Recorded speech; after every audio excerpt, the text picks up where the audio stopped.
Hi everyone, my name is Larato Alaza and this is Tales by Us, All Things Women. And my co-presenter is Matawbila. Basically, the show will be about everything that has to do with women. That is why we have the name All Things Women. Anything that's related to just being a woman, womanhood, what you've experienced from the ages of being a teenager to actually being an adult. So yeah, go with us, be with us in this journey, and let's have talks. Let's be real with each other as women by woman. By woman. So let's go right into it. First episode, let's talk about puberty. Yes. Puberty is a very controversial topic, I think. It has a lot of dynamics to it. It's a concept on its own, and I think we can dissect it and talk about it in different phases. You know, for you, if we go straight into it, for you, what was puberty? How were you introduced to puberty? Actually, I really did not know much, but luckily I got the opportunity to get a book from an aunt of mine she's a former educator, but now she just works for the Department of Education. And she gave me a book talking about puberty as a girl and whatnot, so I'd carry that book. I remember I was in grade 5. I'd carry that book with me all the time in my bag, and I'd show my friends. I'm like, girls, this is what happens to you. Did you ever have a conversation with your mom? Like, did she sit? My mom actually gave me the book, but she did not sit down with me. She just said, take this book and read it. Do you think our parents also were very awkward having that conversation with us?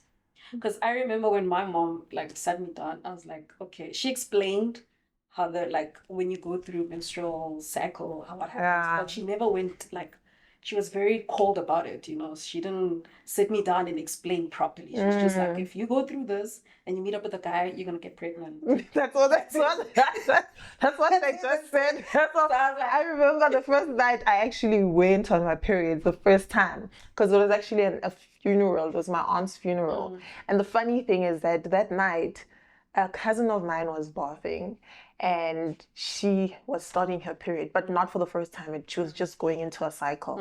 And I was like to her, this whole day, there's just been something that's weird, just uncomfortable, and there's something that's just not happening down there, And funny thing, when I was using the toilet, I realized oh shucks, this is what's happening. She's like, oh, you're on your period. I'm like, really? And then she gave me a pad and whatnot. Then I went to tell my mom, and my mom whispered to my dad, go funeral, just whispered. You know how Tilisa the night before the funeral, I just told him, I was like, And I remember when we went back home, my aunts were there because they were there for the funeral, and they were like, yeah, you must know that no boys, that was the thing, no boys. If you sleep with a boy, you'll be pregnant. And there's actually deeper conversations that needs to be had based on you getting your first period, or even experiencing like boobs being sore and all of that. They don't talk about those kind of things, what happens inside, we go through a lot in that period. And then what age did you have your first period? I was 12 going on 13, so that was grade 7. I was in grade 7. And thank goodness it happened right after I came back from school. And I was my mom and my sister, and we all lived, the 3 of us. So my mom was still at work and my sister had just got back as well. And I went to the toilet as well. So, I was in the toilet, I screamed because I'm because my mom was like, you're gonna get blood, right? And when I got blood, I was like, this is not happening. But, my sister, she gave me a pad as well, and she explained to me, it's okay. So I think these are conversations that were had but weren't really explained properly, Even in primary, I remember they would bring, the Department of Education to come teach us about a woman's body and how it transitions from a young girl to an adult and what happens. I think the part that's missing is for parents to actually sit down with us, especially mothers or any woman in your life, to actually clarify what it means for you. Because we would also make it such a taboo thing, you know, like I remember when you would ask for a pad from a friend, like you hide it. Like exactly, You know, and involve, I think boys should be involved as well. 100%. And be told about it and you know, because I remember there was an incident in primary a year before. I was already reading the book and a friend of mine started, I don't know if she started or she was just part of her cycle, and she bled through her chair, like the blood went, I think her floor was just heavy, went all the way down. She was sitting next to a boy. That boy screamed out and said, yo, hey, T. Exactly. And that is why I feel like young boys should also be taught about such things, so that if something like that happens, we don't, you know. And then rumors were starting to go around in class. Oh, she was raped. Because what? We don't know what it is. We don't know what it is. So I think it could have been handled much better if it was something that was openly spoken about, so that even our reactions, you are able to lead kids out of the class properly and attend to the child, not the child, because it brings shame as well. Yeah, and you panic as well. Because you're like, oh my goodness, what's wrong? And the embarrassment as well. I used to say a lot that when they would have these conversations with us in primary, that boys should also be within this presentation. To understand, because even now there are some, like our age group guys, that are still very like taboo towards girls having periods, you know. I remember the first time I had to ask my boyfriend to buy me a pad, and he was like, no. But you know, I think guys also need to be taught from a young age, because they one day will have kids, and most probably a girl child. And you need to be comfortable around that topic, and it must not feel like it's something. And what if she's comfortable with you as dad? Then mom, how are you gonna react? Or there isn't a mom present as well. Exactly. Then you need to be able to thingy. To treat her right. Yeah. But also, like, what was your most embarrassing moment? Or your most embarrassing experience with periods? Nah, guys, I've always, I don't think I really have. I had one in high school. What happened? You know, when like you're not so sure as yet how to tell if it's time to change. Oh yeah. So it was after school. I was in a bus and I had to get off, and I didn't know that I had bled through onto my skirt. And when I got home and I like took my skirt off and I see you saw it, and I'm sure you was pictured it happening in the bus, and I was so embarrassed. Oh, I didn't even go to school the next day. But you know, I think I don't think, because this is what I told myself, because our uniform was very dark. I was like, maybe a lot of people did not see. Yeah. You know, I started when I was 12, and I remember going to camp, and I was so angry that I'm going to leadership camp and I'm on my periods. I was so angry because we were doing water stuff and whatnot. Yeah, and I'm taught, I don't know anything about tampons. I'm just like, when I think of a tampon, I just wanted to scream. I'm like, no, there is no way. So it was just a pad. And I'm like, what am I going to do?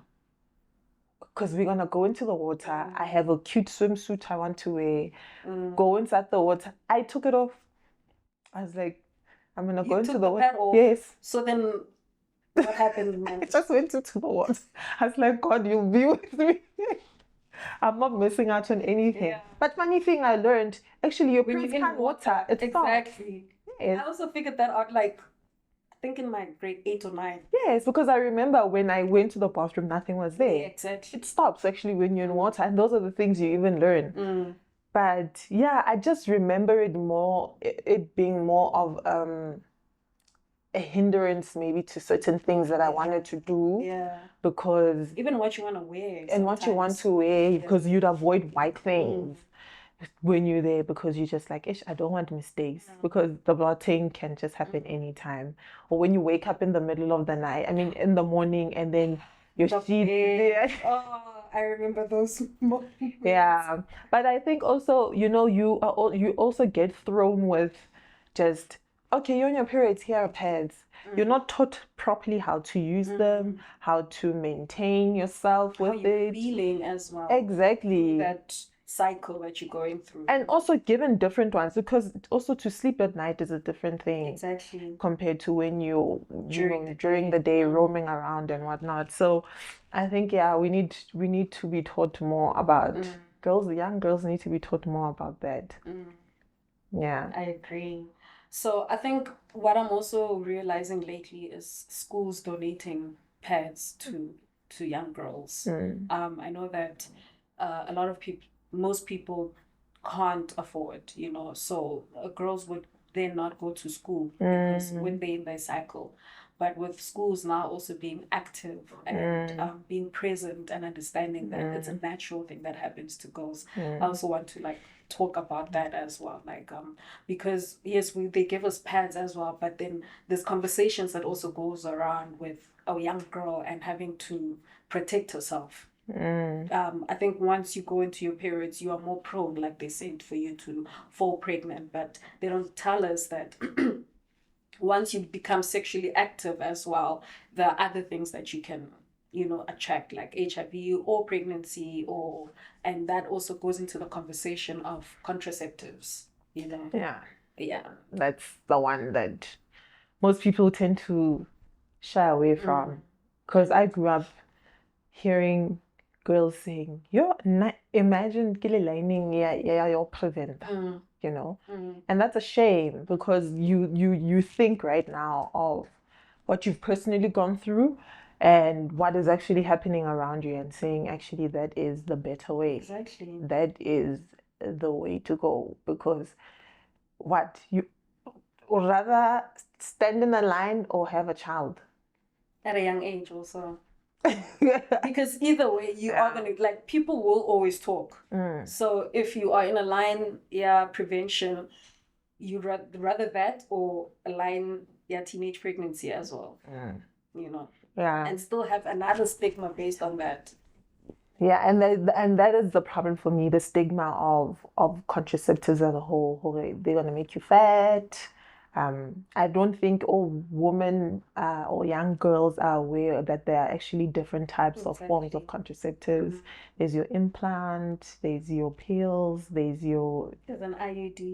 There's a patch as well. There's a patch. There's an injection. There's an injection. I think it's I grew up knowing that when you're on contraceptives, it changes your body, and we were like, I don't want to be fat and all that. But once you grow up and you learn different kinds of contraceptives, and it's not only based on pregnancy, it's just you taking care of yourself without relying on a guy that you don't even know, So I got my first contraceptive when I was like 19.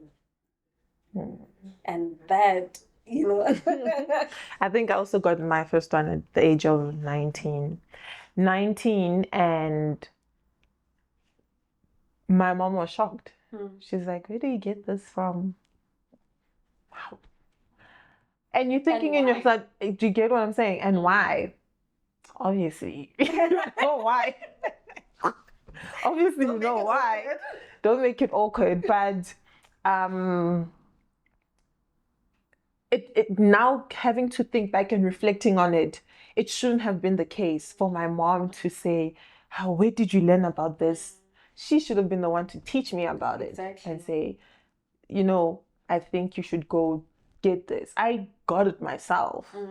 As you become wiser and you learn, you're like, oh, okay, there's a way for me to prevent this from happening. Let me rather do this. Do you get what I'm saying? It shouldn't have been that way.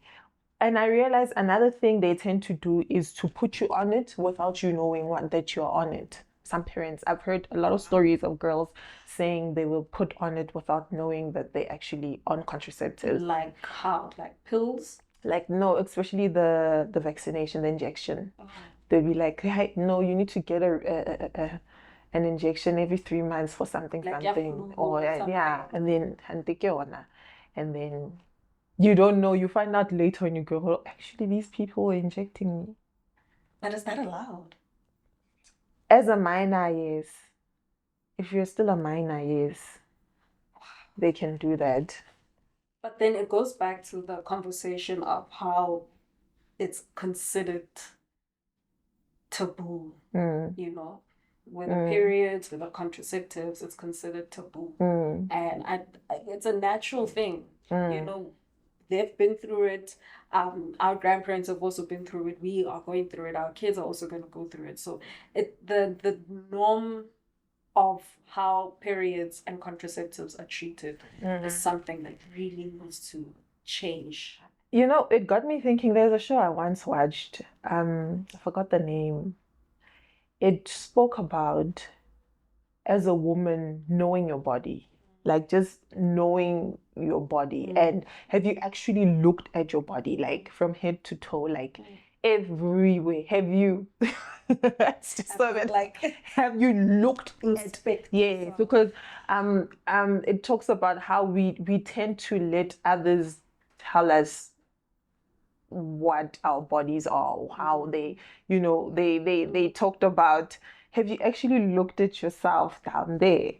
And they talked about women who, like, just finding your, just knowing your body for you, you know, because that in itself makes you more aware of what you feel like, what's for you, what's, you know, you are more present and aware of yourself than you would be without really, you know, if you really just go by, okay, I'm on my periods, I do this, I do this, I do this.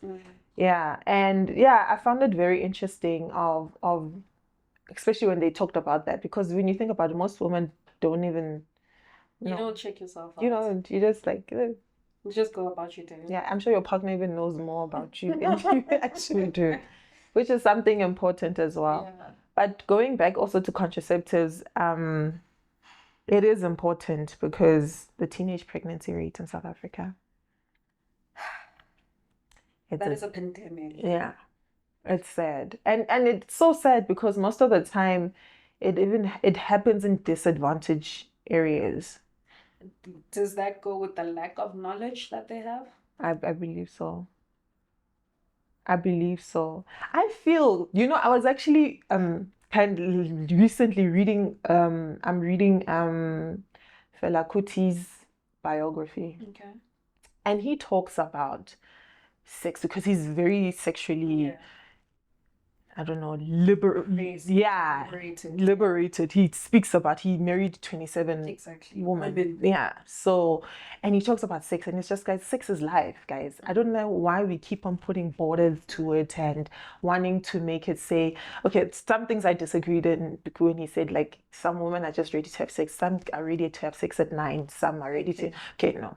But anyway, he just talks about how we have formed it as something so taboo that it is such an awkward thing that we cannot, he says, obviously let it happen in privacy, but we cannot make it so, like, box it so much. It's one of the things we were meant to do as humans. Is to have, it's one of the natural things that we have. Yeah. And you know, it made me think of the young girls who participate in such, and the young boys, but hopefully young, who participate in such.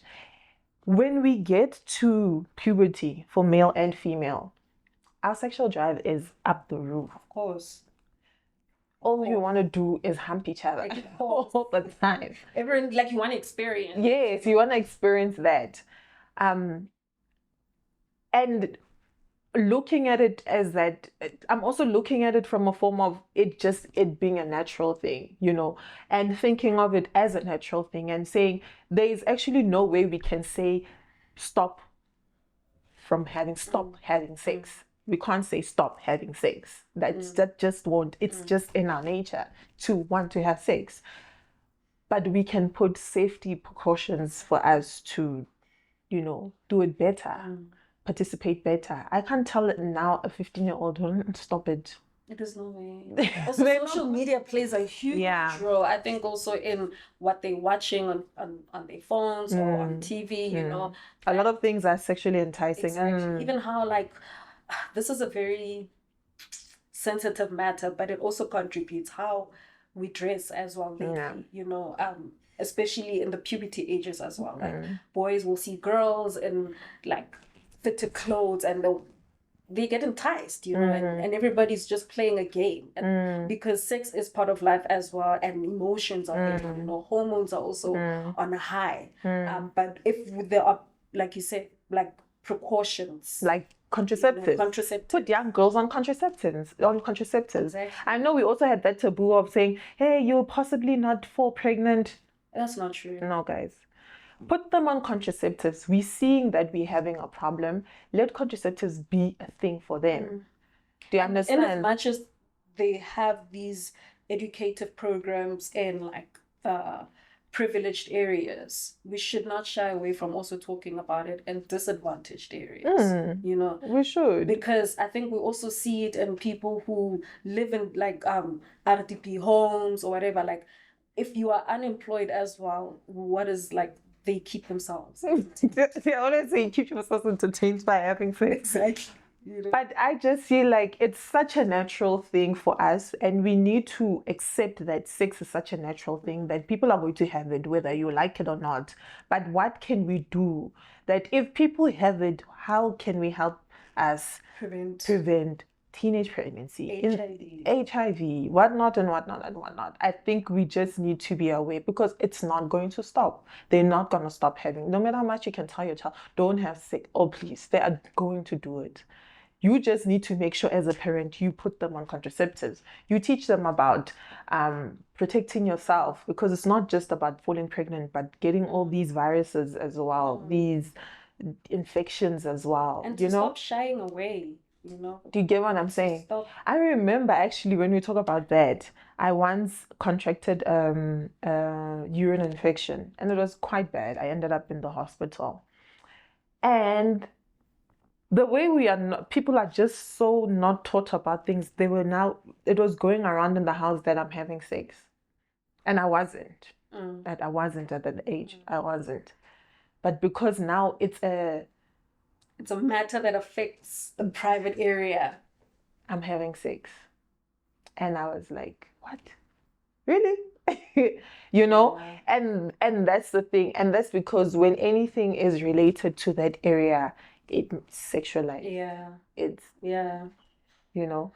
We need to break away from these stereotypical ideas or norms about anything that has to do with the private area, especially for the girl. You know, because we are easily prone to infections as well, you know, and be able to come in a household and talk. And taking care of yourself, because you learn very late how to actually take care of yourself. You learn very late that you can't use soap. That soap is actually it's bad for you. It actually washes away all the good bacteria and makes you more prone to infections. So using plain water is good. No, this thing recently of girls, I even fell for it. There's these vaginal washes. Soap thing. I tried using that in high school, and immediately I started getting infections. Do you see? Based on that, I was like, nope. And because it messes up with your pH balance. Exactly. We don't talk about that pH balance. And there's a pH balance. That everything needs to be balanced there, you know. And that was a thing as well. And then I stopped because it was just not, you know, but just learning, and the type of underwear you wear. Because I give a sexy. The type of underwear you wear is actually very important, because that in itself can cause, like, lace. Lace is cute, but it's not good. But it's not good because it causes irritation. Yeah, you know, and what else? The full bahas is actually the ones the ones that are actually safe. Catch me not. Catch me to know. No, but yes, even silk. Silk is actually not good. Yeah. And, you know, you get to learn those things as you grow, but I think we need to be it shouldn't be a matter of us having to face the infection first or whatnot for you to say, oh, now I know about, and even the way you eat contributes a lot to 100%. your health down there. I mean, the foods, yogurt, the probiotic is something we should generally be eating a lot. What else? A lot of last time I had one when I was pregnant, and they said I must drink apple cider. Really? With water. Yeah, it helps, but I hate apple cider. I can't stand apple cider. But that also helps. I know that citrus soda also helps. Yeah, citrus soda also helps. The thing is that I feel like not much education is going to the rurals, especially. And I'm going to say the rurals, but I'm also going to say the townships. The townships. 100%. We cannot always be falling under the same trap. Like, it's a cycle. Yeah. And it needs to be broken down. Like, your mother did it, you do it. It can be like a cycle of teenage pregnancy, teenage pregnancy, teenage pregnancy, teenage pregnancy. But then how do we go about it? How would that narrative change? I think it just boils down to teaching. But teaching actually being more involved, like actively placing people in schools that just concentrate on that. Rather it be a nurse, but that just really concentrate on that. But I also feel like our youth lately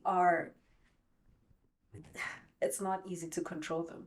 Yeah, there's so much also like they can do. They can teach you and whatnot, but once they leave the premises of the home or at school, we don't know what they're up to as well. So it's up to, I can do so much as a parent and tell you about this and that, and also tell you about prevention. And if I can take you myself, to get that, that's the best I can do to ensure that you are safe and protected. But also these kids lately, it's just like on another. I think it's also that's also because of the type of society they're living in. They're living on social media. They're looking at certain icons rather. They look up to them and they want to be like them. These music videos, lately the ladies, and they're showing a certain type of lifestyle, but you don't even know if that is even a true lifestyle or they're just faking it for the gram, but that's what they're exposed to, and there's only so much, like you're saying, you can control. But I feel like the more it's just present in your face, it'll be at the back of your mind. Because remember how when like HIV also started, like it was thrown into our faces everywhere. It was HIV. Ads, posters, magazines, interviews. Until today, you're like, I am aware of what HIV is and what it does to the body, and you will do whatever it takes to prevent it. So I think that also needs to be a chat about contraceptives. Put it as much as you can. And do you think the schools are also like failing, like society as a whole is failing with these kids for them to get them into such? Because I believe, like, the other time last year we were looking at the Olympics, and I was having a chat with my husband, and I was like, it's so sad to not see so much. Like, you'd see like in maybe they're running a sprint. Maybe it's like 200 meters or something like that. You would find maybe when there's like 3 Jamaicans or 4 Jamaicans, or Americans, you'll find there's 3 or 4. As one, if lucky 2. Even other sports, it's you don't even find a South African at all. Yeah. Even Africa, the running, we are just given what running. We are always there in running. Yeah. But it also, it actually triggered me. I'm like, back then when we were growing up, sports was really a big thing. It was. And I think that culture has been, like, it's not there anymore. Like, there's not, in schools, a lot of sports is not instilled like it was, like, Khale.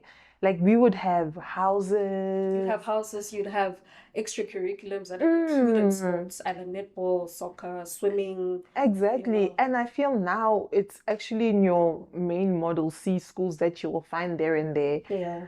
But I don't think it's really taken seriously in South Africa. And those are some of the things I feel if they could be implemented, especially in the township, in the villages, it's something. There's so much talent to be, but kids don't have much to go on. Yeah. They go to school. They don't have extramural activities. What do they get busy? Exactly. I mean, if after school there's chess, there's netball, there's soccer, there's all these things. Yeah. They get to be busy. Yeah. They get to find love for something else, and it gets to be the drive of their life. You cannot, because basically the kids we are getting from the village that has made it there, it's an anomaly. You cannot have an anomaly situation every time. Yeah. We need to have at least a good bunch of kids that are that you know that are groomed to be something, to want to be something and be sportsmen. How many Caster Semenya are you gonna get? After how many years do you get another Caster Semenya in South Africa? Exactly. And she's an anomaly. Yeah. We cannot have that. We need to really, I think, as a society, drive into school, sports, recreational activities, like make it a thing. Bring like mentors and stuff. Yeah. People that will inspire them. Yes, and help them out and keep them busy. And I'm not saying they won't get busy with their silly stuff, but there is less distraction. Yeah. They've got something to concentrate on. Yeah. You know, sometimes it drives you. Yeah. Some kids really, it wasn't even, they're not even really that type of child that is interested in such things. Let's go drink, let's go what, let's go. But because there's nothing to do. I get home, I leave school, I get home and I'm chilling. Exactly. And everyone else around me is doing the same things that are happening. So your friends, the friends you're befriending, are the friends that are going to end up taking you to such places. But if, let's say, you had netball afterwards. Or every Saturday. I used to dance Latin American. And I knew that every Saturday without fail, I have to go for dance practice. That already gave me the discipline I needed. And purpose. Yeah. So, oof. Yeah, and I feel like it also reveals it shows you a different world besides the world that you live. It gives you more of a drive, something to feel like I can go somewhere with my life. Yeah. I can really be something. I can be someone. It's not just, okay, maybe you're failing at academics, because that's another thing. Yeah. You're not really that strong with academics, but you're a good athlete. You're good at sports. And it happens. And we can also have then there's the sports in varsity as well, where it can nurture you even more. If you already show the capacity that you have and the ability that you have to become a professional footballer or a netball player or whatever the case. But those opportunities are not created. They're no longer there. Yeah, schools lately are on some other vibe as well. So that's why I also feel like as we've given up also as a country, like we're not even given up, but we're just not trying anymore. It's like we just got used to the same cycle and not improve it every time, because it needs improvement as the years go by and adjusting to the type of world that we live in. Like now, that is why putting your child into a sport like swimming it's expensive. You have to pay an extra amount on the side. It does not just come. It's not part of. And yeah, I just feel like there are so many things that we can prevent our kids from, or help them. I don't think necessarily prevent, but just help them to. But here we are a state that has a teenage pregnancy rate. Yeah. That is ridiculous. I think it like top 3 in the world with teenage pregnancy.